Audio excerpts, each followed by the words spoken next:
Buenas tardes, pueden sentarse.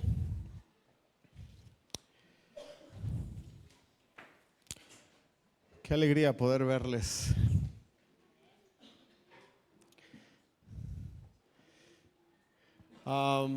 Hace un par de meses iniciamos una serie que no hemos podido llevar a cabo cada domingo, pero pues aquí estamos dándole continuidad. Una serie que se llama Imagen de Dios, y ahorita estamos viendo un subtema, empezamos a ver un subtema el domingo pasado que se llama Vivir en el Espíritu. ¿Cuántos vinieron el domingo pasado? ¿Cuántos escucharon el mensaje? Los invito a que puedan buscarlo para que puedan tener conexión con todo lo que vamos a hablar el día de hoy. Aún así voy a intentar resumir un sermón de 1 hora en 3 párrafos para poder introducir el mensaje del día de hoy. Brevemente así, lo que aprendimos el domingo pasado. Aprendimos que nuestra vida puede ser llevada por la carne o por el espíritu, ¿verdad? Hay dos fuerzas que pueden gobernar nuestra vida y que nosotros vivimos en una constante lucha, ¿verdad? Mencionábamos que el aceptar y el reconocer que tenemos esa tensión, que tenemos esa lucha dentro de nosotros, es una buena noticia porque nos permite saber que el Espíritu de Dios mora en nosotros, ¿verdad? Decíamos eso. Si no nos damos cuenta de esa lucha, esa tensión constante que hay dentro de nuestra vida, tenemos un problema mayor, y es que ni siquiera el Espíritu de Dios está haciendo una labor de conciencia en nuestra vida. Pero como somos conscientes de esa lucha, de esa batalla constante, entendimos que vivir una vida en la carne es vivir una vida en pecado, y que la consecuencia del pecado es la muerte. Y por el otro lado, vivir una vida en el Espíritu trae para nosotros gozo, paz y vida eterna. Gozo, paz y vida eterna. Y platicábamos, ¿no? Era un chascarrillo, pero al final del día era real. Hay gente que practica el disfrutar ahora y pagar después, ¿no? Va a pagar toda una eternidad las decisiones de su vida. Pero el cristiano procura pagar ahora y empezar a disfrutar hoy y disfrutar por toda la eternidad, porque en el momento en el que el Señor Jesús viene a morar a nuestra vida, en nuestra eternidad empieza a florecer. Gracias a Dios por eso. Entonces, vivir una vida en el Espíritu, si bien no es tan atractivo. ¿Se acuerdan por qué mencionábamos que no era atractivo? Porque nuestra identidad y nuestra escala de valores puede estar dañada. Yo puedo sentir que lo más cool es ser igual que los demás. Yo puedo pensar que lo más ideal es que yo me parezca a los otros, que ande en las fiestas, que me embriague, que consuma drogas, que tenga problemas, que tenga conflictos. Puede ser que mi identidad esté rota, esté dañada. Entonces yo esté anhelando tanto eso que descuide el poder anhelar una vida en el Espíritu. Por eso les decía, a veces una vida en el Espíritu no parece atractiva, porque parece ser que nos atrae más todo el mal que nos rodea. ¿Por qué? Porque tenemos una identidad distorsionada y porque tenemos una escala de valores que está totalmente corrupta. Entonces necesitamos pedirle a Dios, rogarle a Dios que su Espíritu pueda producir en nosotros una identidad saludable, que Él pueda traer su escala de valores en nuestra vida, porque cuando yo entienda quién soy, cuando yo entienda cuál es la escala de valores correcta en mi vida, lo que está bien, lo que está mal, lo que tengo que hacer, lo que no tengo que hacer, vivir una vida en el Espíritu va a ser totalmente atractivo, porque es la única manera en la cual puedo responder a la vida en el Espíritu. Entonces, hemos mencionado todo esto en el domingo pasado. Vivir una vida en pecado puede ofrecernos un aparente placer momentáneo, pero no es real, y va a traer siempre como consecuencia la muerte. Pero vivir una vida en el Espíritu es una batalla constante que no termina y nunca va a terminar. Y más vale que vayamos siendo conscientes de eso, porque un cristiano vive a raya, vive en la brecha todos los días de su vida. Yo he cometido el error, yo creo que todos hemos cometido el error de confiarnos en que hay una área que ya está dominada en nuestra vida, de creer que hay algún pensamiento que ya está controlado, y entonces nos confiamos, no, nos descuidamos, y después vienen las recaídas, vienen nuestras flaquezas y sentimos que todo el mundo se nos viene encima, porque justamente no hemos entendido que ser cristianos, que vivir una vida en el Espíritu es vivir a raya, es vivir en la brecha, es vivir en esa batalla constante. Pero esta vida sí puede llevarse, sí puede ser sobrellevada con ayuda de Dios. Hemos dicho que una vida en el Espíritu es real y puede ser llevada a cabo si hemos nacido de nuevo. Tener estas luchas internas se convierte en un trabajo de todos los días, pero la pregunta es, ¿quién va a ganar? ¿Cuál es la vida que en un sentido nos vamos a permitir tener? Porque hace 8 días mencionábamos que al final del día es una decisión. Yo no voy a responsabilizar a Dios ni voy a responsabilizar al diablo por las decisiones que yo he decidido tomar al respecto de cómo quiero vivir. Así que el único responsable es usted. No es tu mamá, no es tu papá, no es tu maestro de escuela dominical, no es tu cónyuge. Tú eres el responsable de tu propia vida. ¿Pueden decir eso conmigo? Yo soy el responsable de mi propia vida. Somos responsables delante de Dios, cada uno de nosotros. Quizás si tu hijo es menor de edad, quizás todavía ahí, pero aún ya cuando cumplió una mayoría de edad, aunque viva en tu casa, él ya es responsable totalmente delante de Dios. Así que necesitamos vivir una vida en el Espíritu y empezamos a desarrollar verso a verso todo Romanos capítulo 8, ¿se acuerdan? Aprendimos que el secreto está en vivir en el Espíritu y no vivir en nuestra carne, y esto es por medio de una constante, la constante del pensamiento. ¿Se acuerdan que mencionamos ese versículo?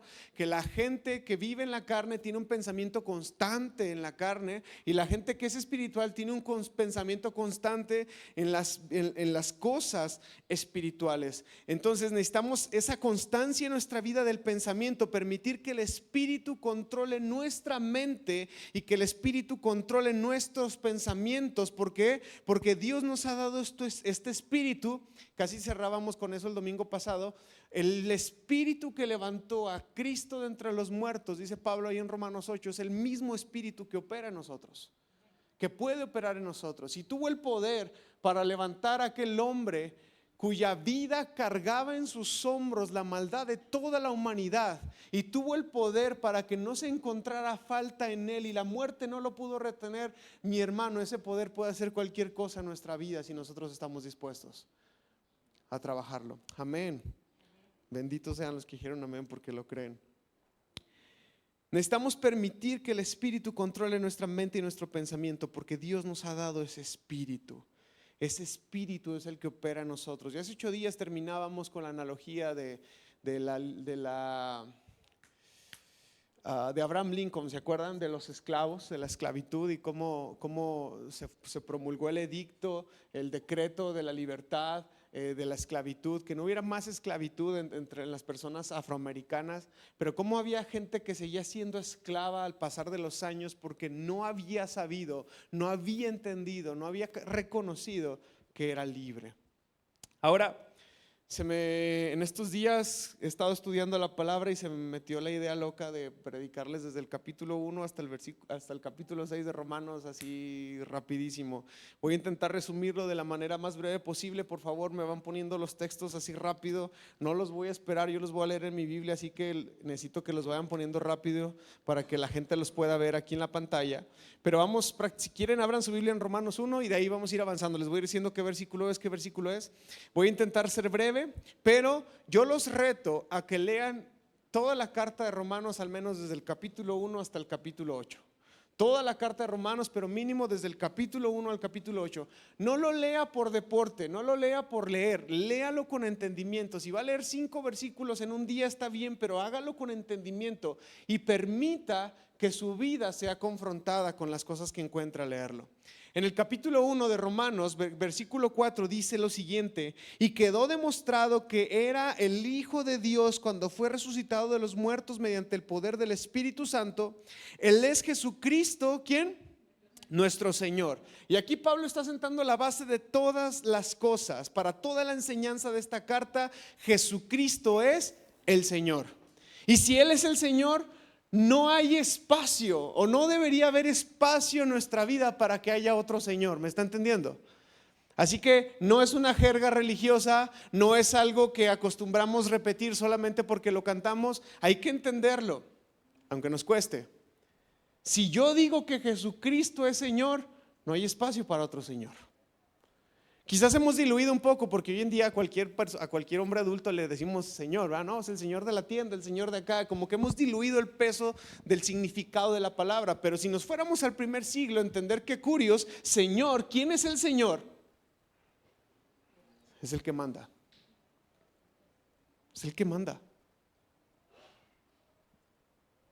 Es el que manda. Y la pregunta es, ¿quién manda en nuestra vida? Así que aquí está Pablo sentando la base de todo. Jesucristo no es el Señor, es nuestro Señor, dice el versículo 4. Jesucristo es nuestro Señor. Luego damos un brinco al versículo 11 y dice, pues tengo muchos deseos de visitarlos para llevarles algún don espiritual que les ayude a crecer firmes en la fe. Aquí está diciendo Pablo que existen dones espirituales, que existen regalos espirituales que pueden ayudarnos a crecer en la fe. ¿Por qué? Porque lo espiritual se vive en lo espiritual. Lo del espíritu se vive en el espíritu. Y déjenme decirle algo, desde ahorita le spoileo toda la Biblia y todo el mensaje del sermón del día de hoy y el resto de la serie. No hay truco, no hay magia. No existen botones que cambien o transformen nuestra condición. No es más que una oración, no hay truco, es vivir en el espíritu.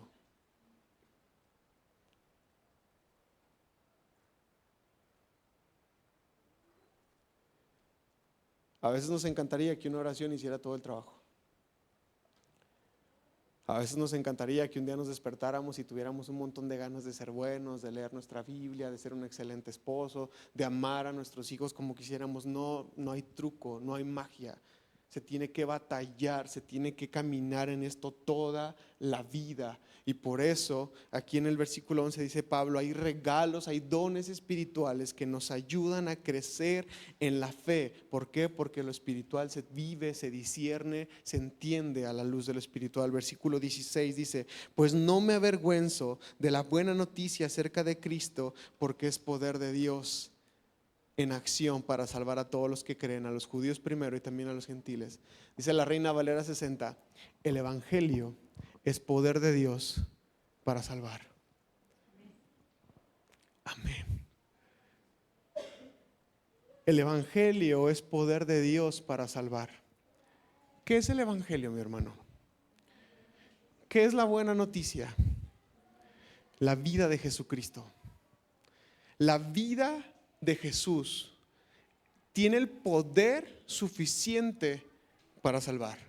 Yo no sé en qué lío estés metido hoy, yo no sé si estás consumiendo sustancias, yo no sé si tienes problemas de adicción, yo no sé si tienes problemas maritales, yo no sé si estás batallando en algo en tu vida, pero déjame decirte, el evangelio es el poder de Dios para salvar. La buena noticia, la vida de Jesucristo, el caminar, el andar de Jesucristo tiene el poder de Dios para salvarte. No está en otro lado, no está en una terapia, no está en un montón de fuerza de voluntad, no está en ningún lado, está en Jesucristo. Él es la buena noticia y el evangelio, la buena noticia, la vida de Jesús tiene el poder suficiente para salvar.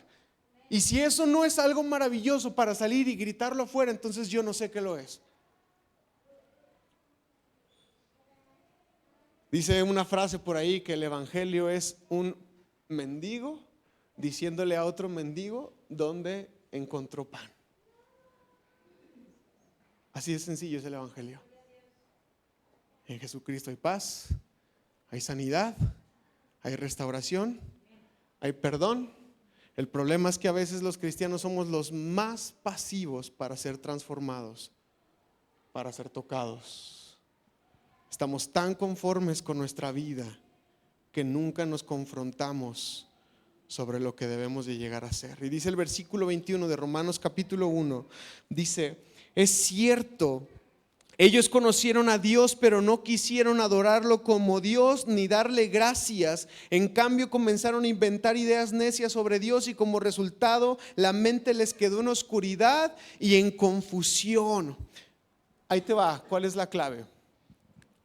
La clave es conocer a Dios y que en consecuencia de eso que yo conozco de Dios, yo lo adore y le dé gracias. Hay un montón de gente dentro de las filas del cristianismo que por alimentar su ego intelectual intentan conocer a Dios, pero de ahí no pasan. ¿De qué nos sirve conocer a Dios si no adoramos a Dios por lo que Él es y no le damos gracias por lo que Él es?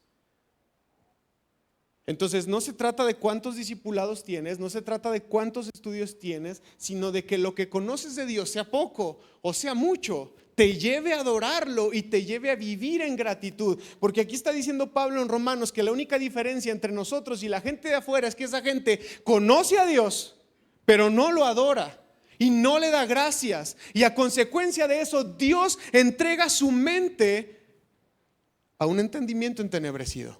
Y ya habíamos platicado de esto hace algunos meses. Hay gente tan empecinada en hacer el mal, hacer el mal, hacer el mal, hacer el mal, que dice, ok, eso es lo que quieres, dale. Voy a dejar de frenarte, voy a dejar de detenerte, voy a dejar de darte una conciencia, voy a permitir que la gente de tu alrededor te dé rienda libre, porque vas a quedar con un entendimiento entenebrecido, con una mente reprobada. Y usted no quiere eso, ¿verdad? Es conocer a Dios, adorar a Dios y darle gracias. Eso es parte de la clave esencial. Porque dice el versículo 25, también ahí en el capítulo 1 dice, cambiaron la verdad acerca de Dios por una mentira, y así rindieron culto y sirvieron a las cosas que Dios creó, pero no al Creador mismo, quien es digno de eterna alabanza. Amén. Porque ellos cambiaron la verdad de Dios por la mentira. ¿Y se acuerdan que predicamos eso hace 2 meses? ¿Qué pasó cuando Adán y Eva comieron del árbol del bien y del mal?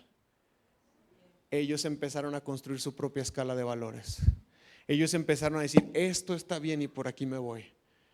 No, lo que Dios dice, no, así no es, así no funciona. Esto es lo que está bien y para mí es correcto.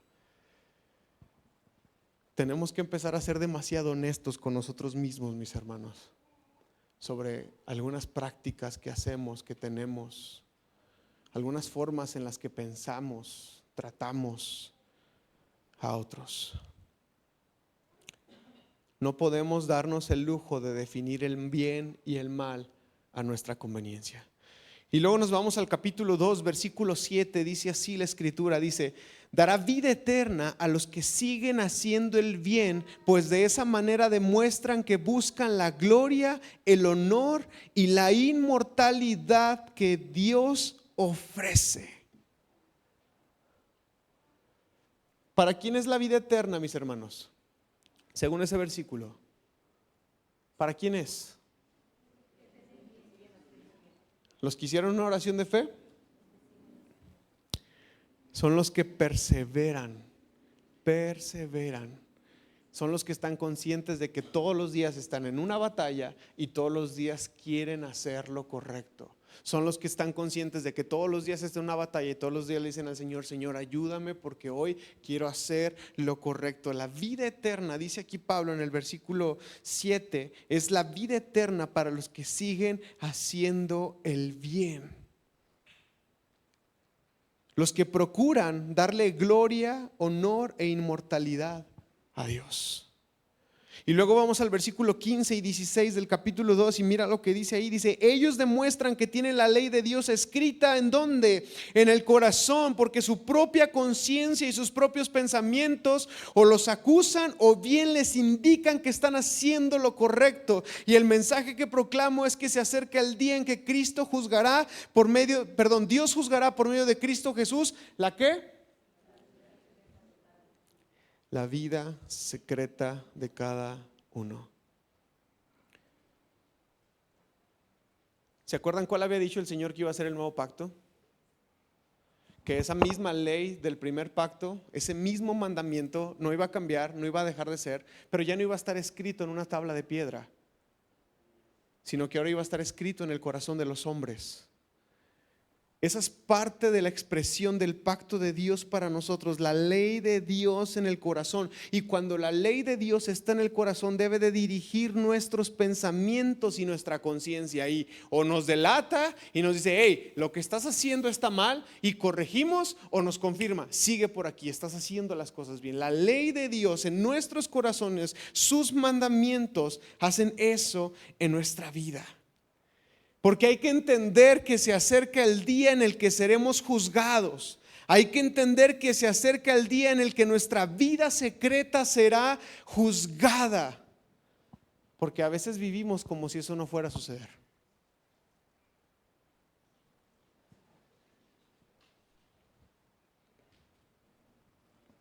Mira lo que dice el versículo 21 del capítulo 2. Dice: ahora bien, si tú enseñas a otros, ¿por qué no te enseñas a ti mismo?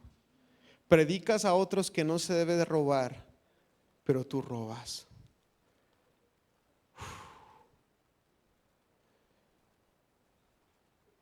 En pocas palabras, obviamente habría que entender el contexto de todo eso, porque Pablo le está hablando a una iglesia que tenía sus ojitos bien puestos en la gente afuera para juzgarla, y les dice: hey, enséñate a ti mismo.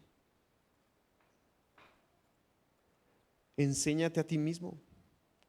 Sé diligente en ti mismo. Trabaja en ti mismo. Tienes que llegar al punto de estar tan ocupado en ti mismo que eso te va a ayudar de no estar juzgando a los demás. Tienes que estar tan preocupado por trabajar en tu viga que no tengas la cabeza para estar juzgando al otro. Y mira, ¿y eso que es cristiano? ¿Y eso que va a la iglesia? Somos buenísimos para eso, ¿verdad? Pero aquí nos invita Pablo a trabajar en nosotros mismos. Porque si no te preocupas por ti, si no trabajas en ti, si no permites que el Señor lo haga en tu vida, nadie más lo va a hacer. Así vayas a la mejor iglesia de todas. Así tengan al mejor predicador de todos y tengan a la mejor alabanza de todas. Así te metas a los mejores discipulados, al mejor seminario del mundo. Si tú no trabajas en ti y no permites que el Señor trabaje en ti, nadie más lo va a hacer. Nadie más. Y mira lo que dice el versículo 29 del capítulo 2, la segunda parte del versículo 29. Ya casi está al final.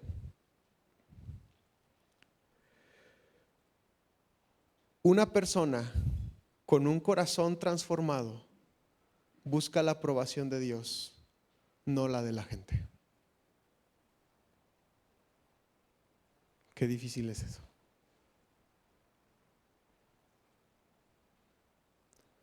Nuestra meta debe ser tener el corazón transformado. Nuestra única ambición debe ser agradar al Señor. Necesitamos el corazón transformado, mis hermanos. Y eso requiere muchísimo trabajo, requiere una vida en el espíritu, requiere el cambio, la transformación del corazón.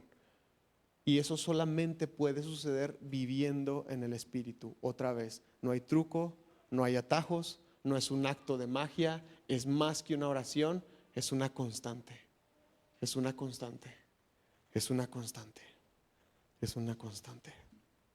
De ahí brincamos al capítulo 3, versículo 22.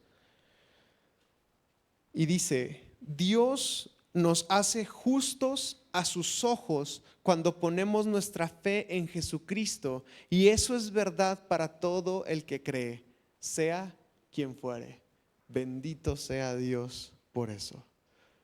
Porque nuestra justicia, mi hermano, tu justicia, mi justicia, no es el resultado de mi trabajo ni de tu esfuerzo. Es el resultado de poner nuestra fe en el Señor Jesús.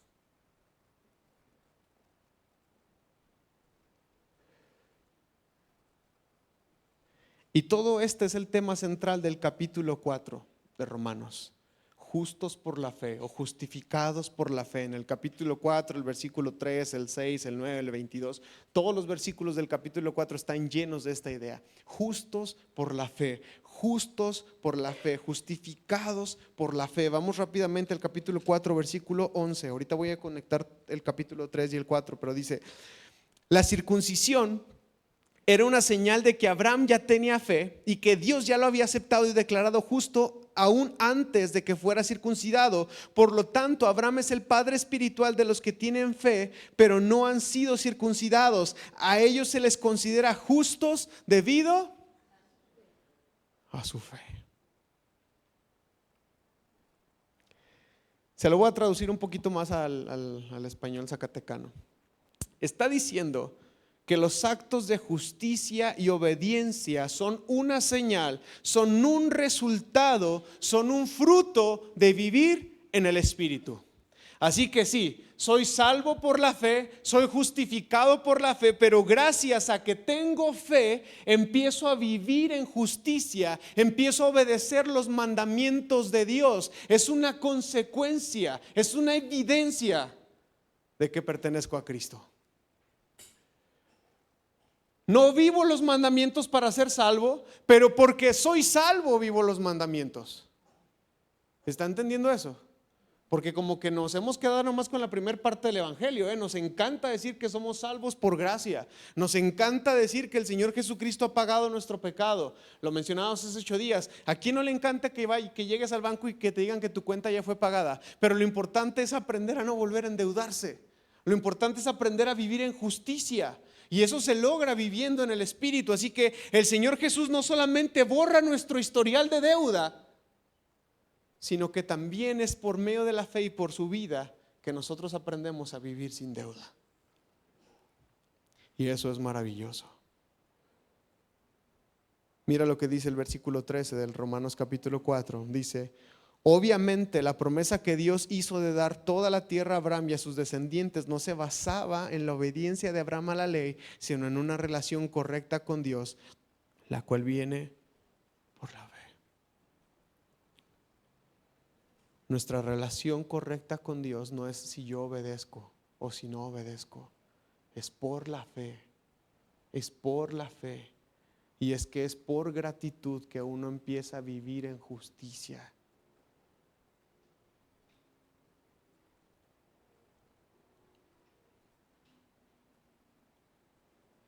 Nuestra mayor preocupación y nuestro mayor afán debe ser y entender nuestra relación con Dios, que entender que esa relación es por medio de la fe y tenemos que aprender a estar bien con Dios. Me acuerdo mucho que mi papá dice una frase que dice: lo más difícil de la vida ministerial es mantenerse en integridad delante de Dios.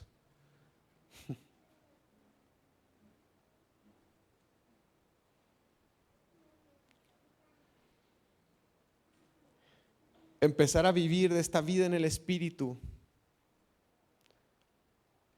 va a traer como consecuencia una nueva naturaleza de Dios en nosotros, y esa naturaleza va a empezar a operar en nosotros. Y así debe ser, no al revés, porque a veces queremos hacerlo al revés.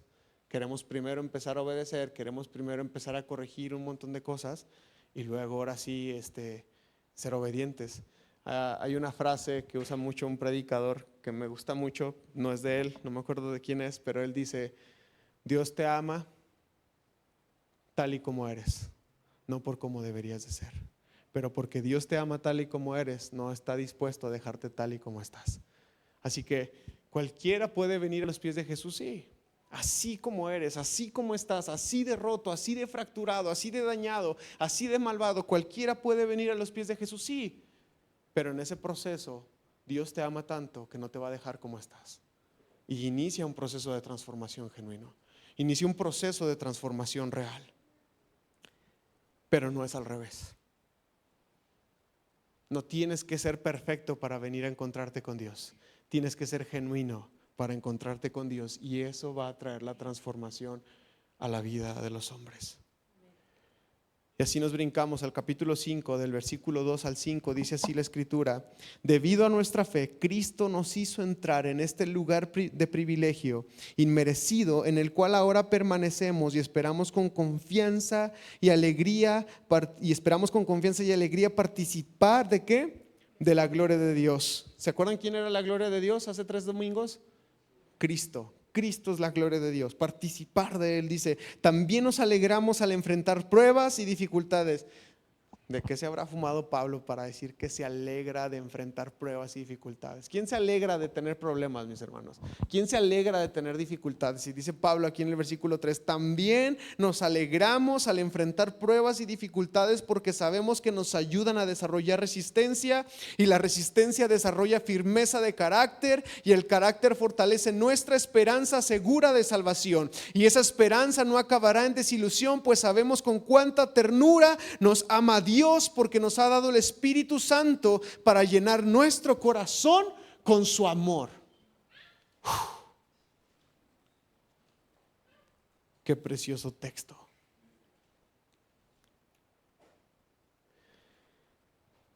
Resumido otra vez al español zacatecano, está diciendo Pablo que vivir en la fe nos llena de muchas bondades porque entramos a una naturaleza nueva. Y estas bondades tienen que ser trabajadas y tienen que ser ejercitadas para que puedan producir en nosotros salvación y transformación. Y por consecuencia y el conocimiento de Dios. Si tú vives en fe, si tú vives confiando en el Hijo de Dios, quien te amó y se entregó a sí mismo por ti, si tú vives confiando que Él es soberano, cuando enfrentas dificultades y pruebas, lo haces con alegría y gozo. Yo conozco esa clase de gente loca, mi hermano, que está en una cama de hospital y su fe no decae. Pueden dolerles y pueden estar afligidos, pero firmes. Y tú dices, ¿de dónde sale eso? Es de la fe. Es de aceptar la vida tal y cual y como viene. Y esa gente en una cama de hospital acepta los retos de la vida con alegría y gozo, y en medio de las dificultades es resistente. Resiste. No cuelga los guantes, no cuelga la toalla ni los tenis. No dice, no, ya esto no funciona, vámonos. Resiste. Y dice Pablo que resistir con esperanza, con alegría, produce en nosotros carácter.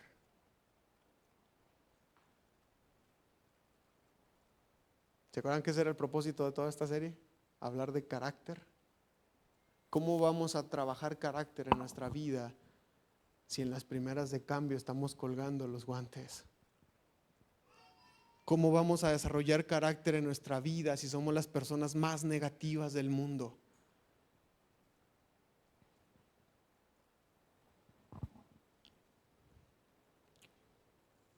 Y dice Pablo que el carácter produce en nosotros esperanza.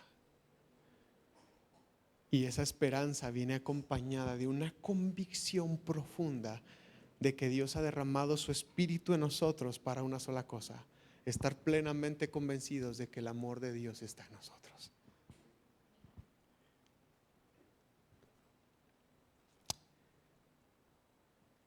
Puedes sentirte amado en medio de las pruebas más oscuras de la vida, si es que resistes con paciencia. Y puedes constatar lo que dice aquí el versículo 5, dice, y esa esperanza no acaba en desilusión, pues sabemos con cuánta ternura nos ama Dios, porque nos ha dado al Espíritu Santo. ¿Para qué? Para latigarnos, para lastimarnos, para dañarnos, para burlarse de nosotros, para acusarnos, para llenarnos nuestro corazón con su amor. Precioso Espíritu Santo. Mira lo que dice el versículo 9 y 10. Dice, entonces, ya que hemos sido hechos justos a los ojos de Dios por la sangre de Cristo, con toda seguridad Él nos salvará de la condenación. ¿De quién? De Dios. Pues como nuestra amistad con Dios quedó establecida por la muerte de su Hijo, cuando todavía éramos enemigos, con toda seguridad seremos salvos por la vida de su Hijo. Salvos por la vida de su Hijo. Hay que entender esto de una vez, mis hermanos. Somos justos, somos perdonados. Nuestra cuenta ha sido pagada por la sangre, por el sacrificio de Jesucristo. Pero somos salvos, somos renovados y somos transformados no por la cruz, sino por su vida. Entienda eso de una vez, porque idolatramos tanto la cruz, romantizamos tanto la cruz que nos quedamos ahí. Somos justificados y perdonados por la cruz, por la muerte expiatoria de Jesucristo, pero dice aquí Pablo, dice, somos salvos por su vida. Por eso yo les decía hace un momento en Romanos 1, el evangelio es poder de Dios para salvar. La vida de Jesucristo es poder de Dios para salvar. Otra vez, mis hermanos, no hay truco, no hay magia, no existen oraciones mágicas. Necesitamos empezar a contemplar la vida de Jesucristo. Necesitamos poner nuestros ojos y nuestra mirada en Él y andar como Él anduvo. Es la única forma de ser transformados. Mira lo que dice Primera de Juan, capítulo 2, versos 3 al 8. Primera de Juan, capítulo 2, versos 3 al 8 dice: podemos estar seguros de que conocemos a Dios. ¿Sí qué? ¿Qué veíamos en Romanos 2? Que aquella gente conocía a Dios pero no le adoró, no le obedeció. Podemos estar seguros de que conocemos a Dios si obedecemos sus mandamientos. Si alguien afirma yo conozco a Dios pero no obedece los mandamientos de Dios, es un mentiroso y no vive en la verdad. Pero los que obedecen la palabra de Dios demuestran verdaderamente cuánto lo aman. Así es como sabemos que vivimos en Él. Los que dicen que viven en Dios debemos de vivir como ¿quién? Como Jesús vivió. ¿Y qué dice el siguiente versículo?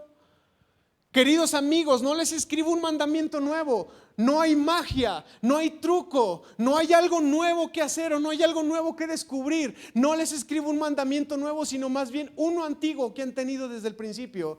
Ese mandamiento antiguo es: ámense unos a otros. Es el mismo mensaje que oyeron antes. Versículo 8, por favor. Sin embargo, también es un mandamiento nuevo. Jesús vivió la verdad de este mandamiento y ustedes también la viven, pues la oscuridad está desapareciendo y ya brilla la luz verdadera. Tienen que andar como Él anduvo. Es la vida de Cristo la que nos transforma.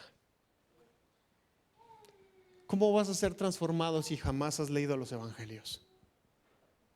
¿Cómo vas a ser transformado si ni siquiera abres tu Biblia para conocer a Cristo? ¿Cómo vas a saber cómo es que Él anduvo y cómo vas a ir detrás de sus pasos si ni siquiera te preocupas por conocer quién es Jesús?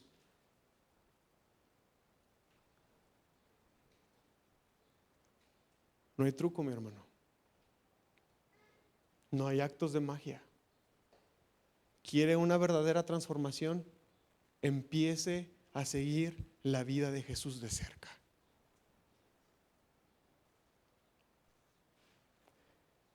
Podemos hacernos muy teólogos y ser más paulinos que cristianos y ser más seguidores de Pedro que de Cristo, pero ellos no nos van a salvar. ¿Quieres una transformación? Hay que contemplar a Cristo. El evangelio es poder de Dios para salvar. La vida de Cristo es poder de Dios para salvar. Y Pablo llega al punto de decir: imiten a Cristo, y si no pueden imitar a Cristo, imítenme a mí, porque yo sí intento ser un imitador de Cristo. ¿Cuál era el eje rector de la vida de Pablo? Imitar a Cristo. No hay truco, mi hermano. No hay otro acto de magia. Todo fue dado ya. ¿Quieres una transformación? Empieza a seguir a Cristo. Dice el capítulo 6, versículo 6 de Romanos. Espero que lo lean en su casa con calma, todos estos capítulos. Sabemos que nuestro antiguo ser pecaminoso fue crucificado con Cristo para que el pecado perdiera su poder en nuestra vida. Ya no somos,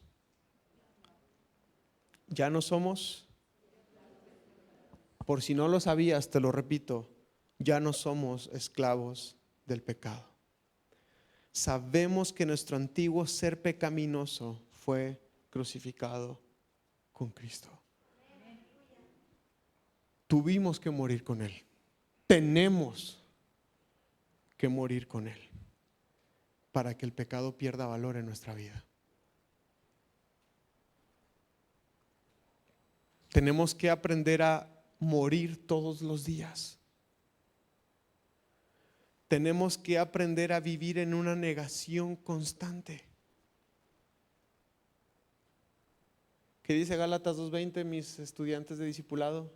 Mi antiguo yo ha sido crucificado con Cristo. Ya no vivo yo, sino que Cristo vive en mí. Así que ahora vivo en este cuerpo terrenal, confiando en quien me amó y se entregó a sí mismo por mí. Le quité una parte, ¿verdad? Perdón. Ya no vivo yo.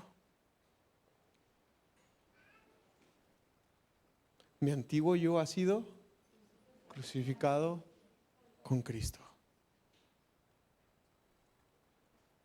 Lo crucificamos todos los días, porque solo puede haber un Señor. ¿Me está entendiendo? Solo puede haber un Señor. Y yo me levanto esta mañana y digo: Señor, tú eres el Señor. Y usted se va a levantar mañana, y si usted tiene esa convicción y si tiene ese deseo, usted va a decir: Señor, tú eres el Señor.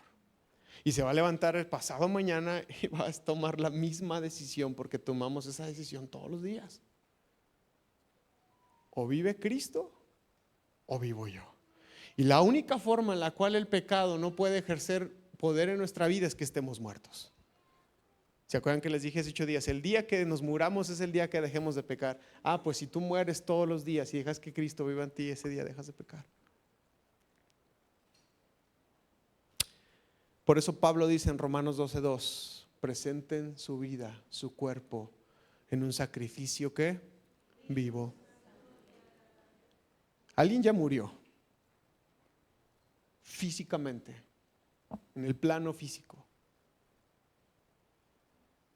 Ahora se nos invita a tener una vida en constante abnegación. Mira lo que dice Romanos ahí, capítulo 6, del versículo 12 al 14. Dice: no permitan que el pecado controle la manera en que viven. No caigan ante los deseos pecaminosos. No dejen que ninguna parte de su cuerpo se convierta en un instrumento del mal para servir al pecado. En cambio, entréguense completamente a Dios, porque antes estaban muertos, pero ahora tienen una vida nueva. Así que usen todo su cuerpo como un instrumento para hacer lo que es correcto para la gloria de Dios. El pecado ya no es más su amo, ya no es más su señor, porque ustedes ya no viven bajo las exigencias de la ley. En cambio, ¿viven en qué? En la libertad de la gracia de Dios. Y mira lo que dice ahí mismo el versículo 16: ¿no se dan cuenta de que uno se convierte en esclavo de todo lo que decide obedecer? Uno puede ser esclavo del pecado, lo cual lleva a la muerte, o puede decidir obedecer a Dios, lo cual lo lleva a una vida recta.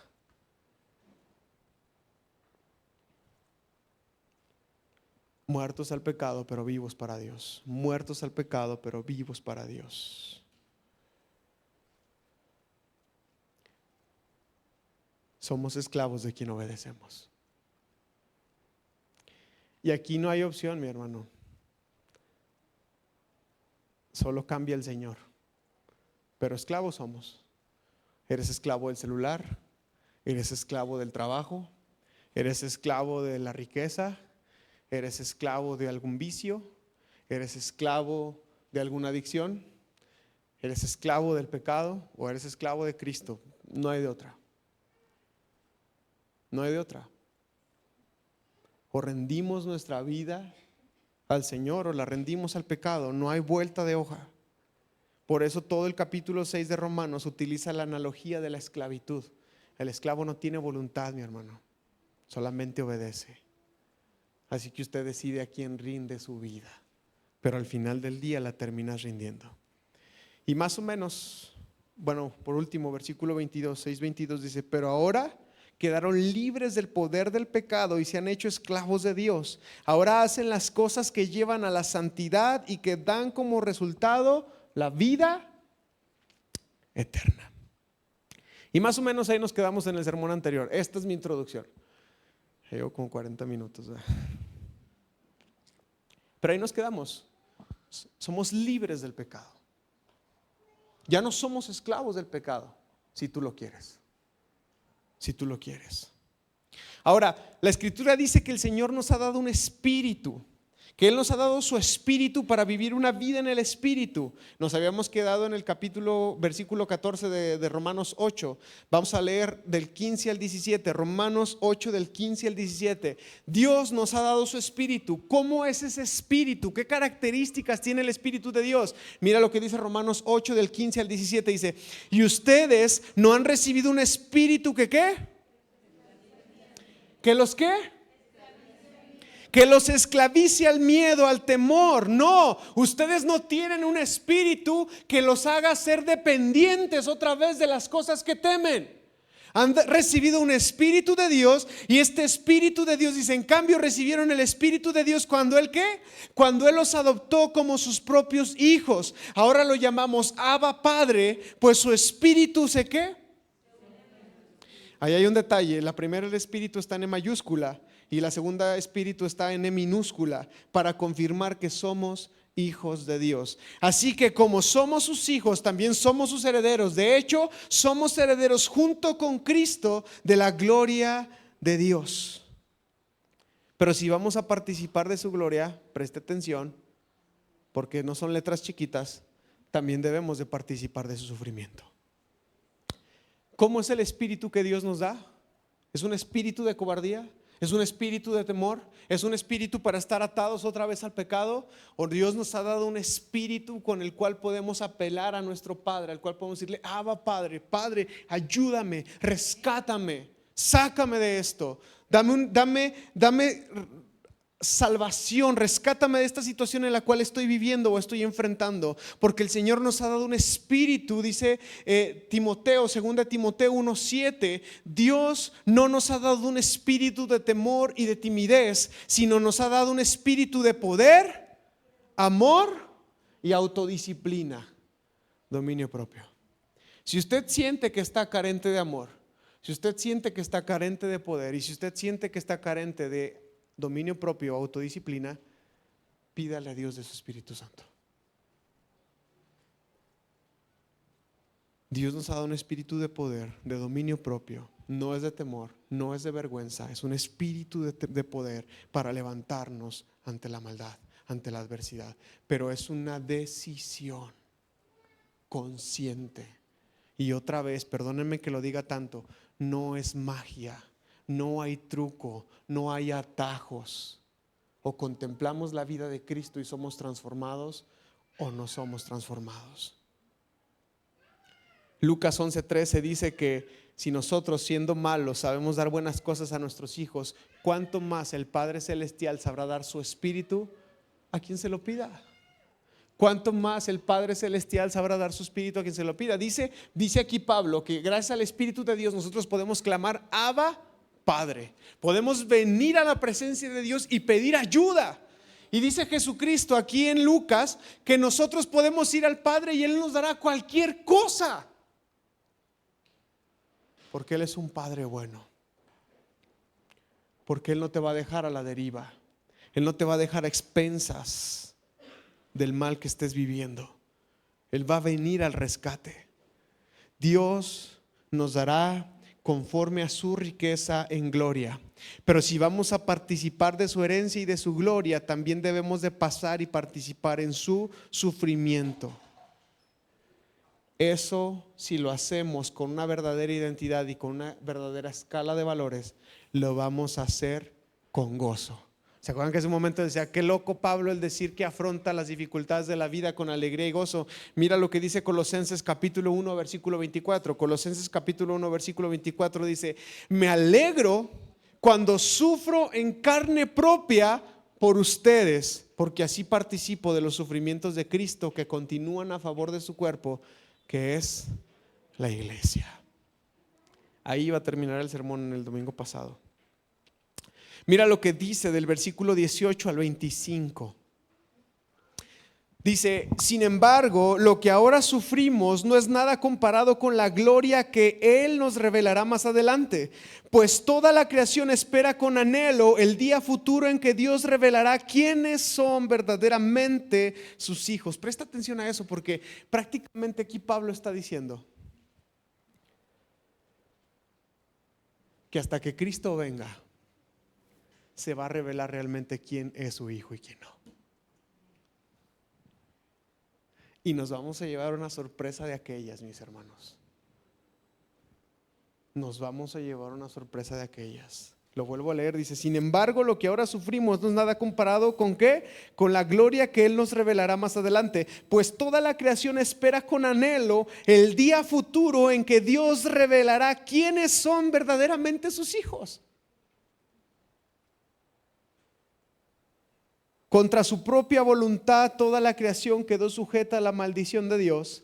Sin embargo, con gran esperanza, la creación espera el día en el que será liberada de la muerte y la descomposición y se unirá a la gloria de los hijos de Dios. Pues sabemos que hasta el día de hoy toda la creación gime con angustia como si tuviera dolores de parto. Los creyentes también gemimos, aunque tenemos al Espíritu Santo en nosotros, como una muestra anticipada ¿de qué? De la gloria futura, porque anhelamos que nuestro cuerpo sea liberado del pecado y el sufrimiento, porque allí estamos en el pecado y el sufrimiento. Nosotros también deseamos con una esperanza ferviente que llegue el día en el que Dios nos dé todos nuestros derechos como sus hijos adoptivos, incluido el nuevo cuerpo que nos prometió. Recibimos esa esperanza cuando fuimos salvos. Si uno ya tiene algo, no necesita esperarlo, pero si deseamos algo que todavía no tenemos, debemos de esperar con paciencia y con confianza. Tenemos una esperanza, mi hermano, y sé que esto va a sonar a mega iglesia y a coaching y todo el rollo, pero ahora sí que a la luz de la palabra, mis hermanos, lo mejor está por venir. Amén. Lo mejor está por venir. Y aquí dice Pablo, aquí está diciendo Pablo, dice: estamos sufriendo, pero lo que sufrimos no es absolutamente nada comparado con la gloria que ha de venir. Nada. Y dice, y si no lo creen, dice: la tierra espera esa gloria, la tierra gime y anhela el momento en el que el Señor regrese y revele quiénes son sus hijos, porque cuando eso suceda, todo por lo cual hemos aguantado, todo por lo cual hemos soportado, todo por lo cual hemos luchado, va a ser pleno en plenitud. Y aquello que no podíamos ver, ahora vamos a poder verlo a cara descubierta. Y va a ser maravilloso, porque lo mejor está por venir. Es algo que aún no tenemos, mi hermano. Es algo que ni siquiera lo hemos experimentado. Ni en los momentos de más grande gozo y plenitud espiritual, ni siquiera hemos experimentado eso aún. Porque si lo hubiéramos hecho ya no lo esperaríamos. Pero aún no viene. Pablo dijo en Efesios capítulo 1 versículo 14 que el Espíritu Santo son las arras de nuestra herencia. Es la pequeña garantía que Dios dejó como una promesa, como una certeza de la vida que ha de venir. O sea, todo lo que has vivido y todo lo que has experimentado en el Espíritu es una milésima fracción de la esperanza que ha de venir en el Señor. Y si la vida en el Espíritu es maravillosa y es totalmente plena e increíble, imagínate aquello por lo cual aguardamos con esperanza. Lo mejor está por venir. Y mientras tanto, aguardamos con paciencia. Mira lo que dice el versículo 26, dice: además el Espíritu Santo nos ayuda en nuestra debilidad. Por ejemplo, y solamente por ejemplo, dice: nosotros no sabemos qué quiere Dios que le pidamos en oración, pero el Espíritu ora por nosotros con gemidos que no pueden expresarse con palabras. versículo 27. Y el Padre, quien conoce cada corazón, sabe lo que el Espíritu dice, porque el Espíritu intercede por nosotros, los creyentes, en armonía con la voluntad de Dios. Ese precioso Espíritu el cual Dios nos ha dado, que es un Espíritu de poder, de dominio propio, de amor y de esperanza, también es un Espíritu que es un intercesor, es un mediador, es un traductor. Hay algunas versiones que hablan del Espíritu Santo como un abogado defensor.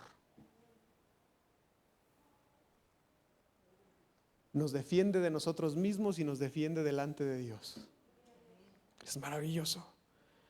Él opera, el Espíritu de Dios opera en nuestra debilidad, el Espíritu de Dios opera en nuestra vulnerabilidad y este Espíritu nos ayuda en nuestra debilidad. Y aquí Pablo solamente pone como ejemplo el orar, pero hay un montón de cosas que el Espíritu hace cuando opera en nosotros en favor de nosotros. Mira lo que dice el versículo 28. Y sabemos que Dios hace que todas las cosas, digan conmigo todas las cosas cooperen para el bien de quienes lo aman y son llamados según el propósito que Él tiene para ellos. Aquí Pablo está señalando que si tú y yo estamos en una correcta relación con Dios, si le estamos respondiendo a Dios de manera acertada, todo lo que sucede a nuestro alrededor coopera para nuestro bien. Lo bueno, lo malo, lo feo. Lo difícil, lo fácil. Coopera para nuestro bien. Hay una condición: estar en una correcta relación con Dios. Tú puedes caminar en la confianza del soberano de la tierra cuando estás en una correcta relación con Dios. Y saber, chocaste el carro y fue una pérdida total, Dios sabe. Perdí mi trabajo, Dios sabe. Estoy viviendo esto, Dios sabe. Porque todo eso coopera, nos ayuda para bien si estamos en una correcta relación con Dios.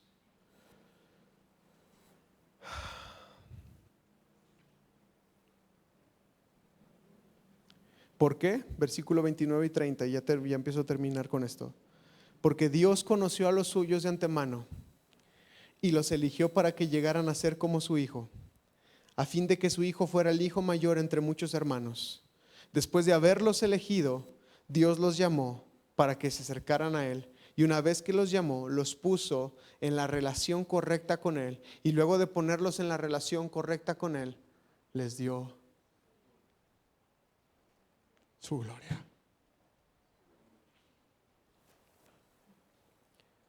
Tenemos un propósito, tenemos un diseño y tenemos un destino. Ser la imagen de Dios, ser portadores de la gloria de Dios. Y de ti depende si aceptas o no aceptas. Es una decisión personal de todos los días.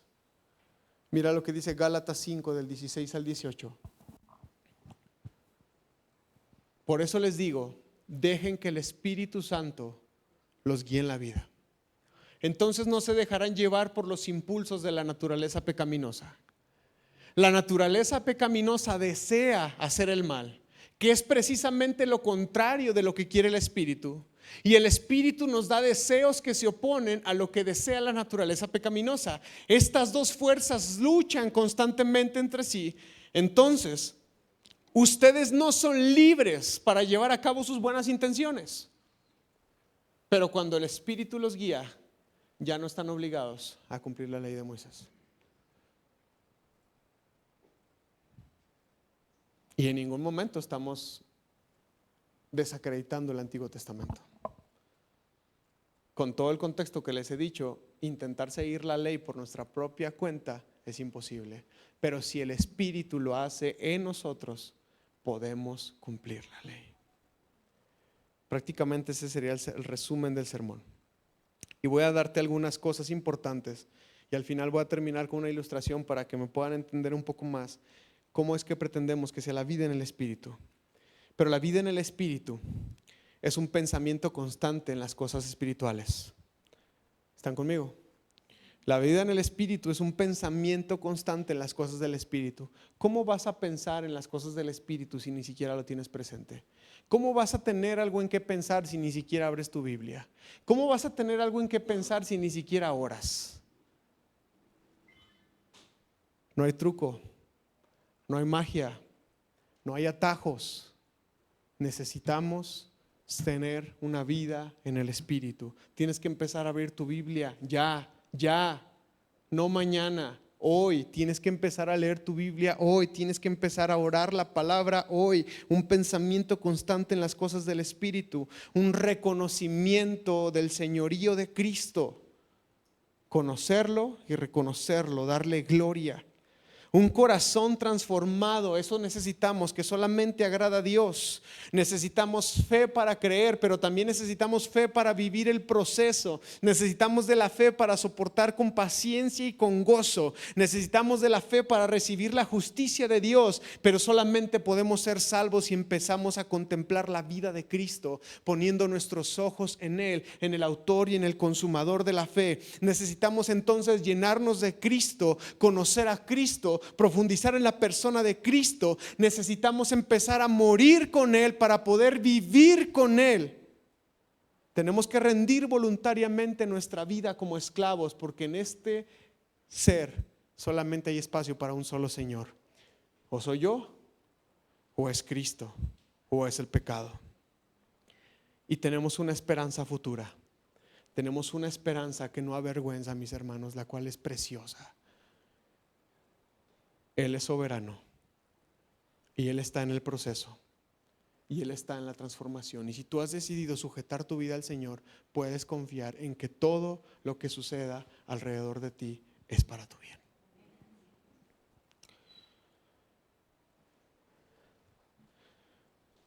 Espero que me paguen regalías.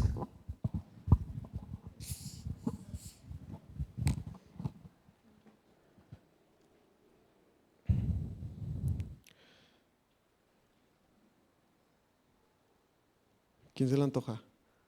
Está bien fría.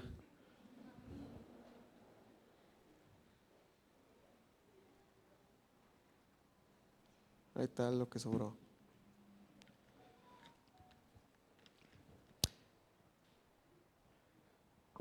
Si nuestra vida, también móvil, para que nos pagues regalías. Si nuestra vida espiritual, más bien si nuestra vida está llena de cosas pecaminosas, negras, como la coca, como mi color de piel, y queremos vaciarnos, es muy difícil vaciarnos de la vida pecaminosa. Algo que he dicho también mucho cuando hemos predicado temas como este es que nadie puede quedarse al vacío, ¿verdad? O sea, si sacamos algo se llena de otra cosa. No se puede quedar al vacío, ni que fuéramos de esas bolsas de que como cuando agarras carne que la compras al vacío. Nuestra vida no es así. O sea, si yo despojo mi mente de algo, tengo que llenarla de otra cosa. Si yo decido alejarme de los chismes, de las novelas, de la pornografía, tengo que llenar esos espacios con otras cosas, porque no puedo quedarme al vacío. Entonces, vaciarnos de la vida pecaminosa resulta ser una tarea muy difícil. Y si intentamos llenarnos de la vida de Dios, pero lo hacemos a poca intencionalidad, a poca sustancia, si nos exponemos muy poco a la vida de Dios, va a ser prácticamente imposible poder llenarnos de la vida en el Espíritu. Entonces, lo que nosotros tenemos que hacer